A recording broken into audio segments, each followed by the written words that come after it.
दो औरतें, एक शाही लिबास में और दूसरी पुराने कपड़ों में, किस्मत के एक मोड़ पर आमने सामने खड़ी थीं।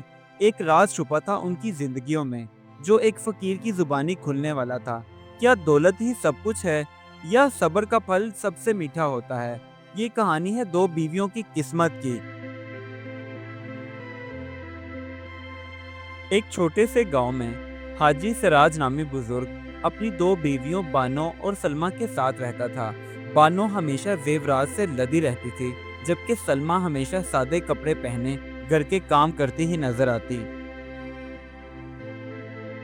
हाजी सिराज ने अपनी बेगम बानो को हर काम करने के लिए नौकर फराहम किया हुआ था, जबकि सलमा खुद अपने हाथों से चूल्हे पर खाना पकाती और अपने सारे काम करती।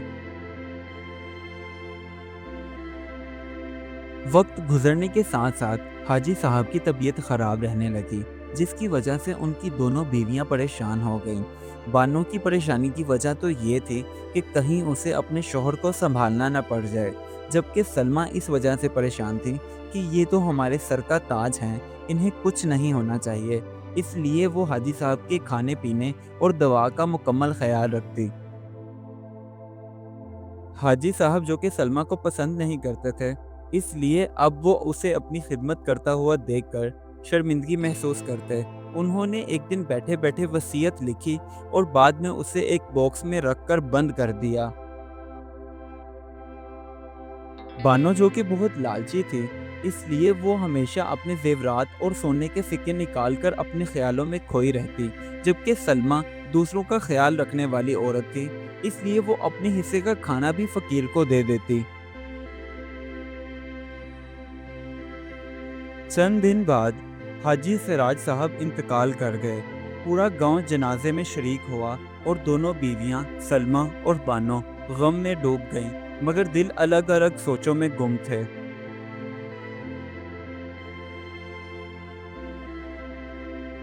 अगले दिन गांव के एक बुजुर्ग ने सभी गांव वालों के सामने हाजी सिराज की वसीयत खोली और उसे पढ़ना शुरू किया। सभी गांव वाले उसे खामोशी से सुनते रहे।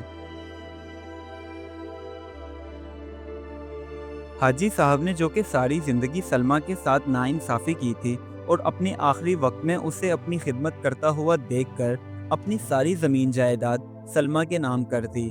ये बात जब बानो को पता चली तो उसके चेहरे पर से हवाइयां उड़ने लगीं। सलमा ने जब बानो की ये हालत देखी तो वो नरमी से उसकी तरफ आई और कहने लगी, अगर तुम चाहो तो आधी जायदाद तुम ले लो, मैंने कभी दौलत की तमन्ना नहीं की। सलमा की ये बात सुनकर बानो फूट फूट कर रोने लगी। उसने सलमा को गले से लगाया और कहा, तुम वाकई एक अजीम औरत हो।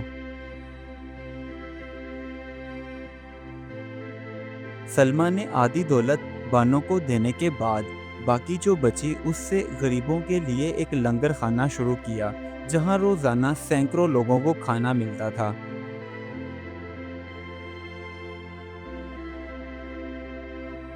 देखते ही देखते बानो ने अपनी जायदाद का कुछ हिस्सा सलमा के लंगर खाने में डाल दिया, जिससे अब दोनों मिलकर काम करने लगीं और उन दोनों के चेहरे पहले से ज्यादा पुरसुकून नजर आने लगे।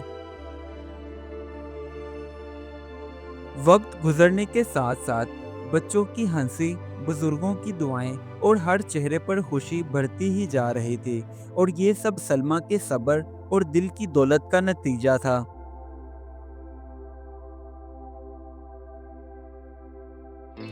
इस कहानी से हमें ये सबक मिलता है कि असल हुस्न ना दौलत में है, न ज़ाहरी शान शौकत में, बल्कि सब्र, खिदमत और नरमी में है।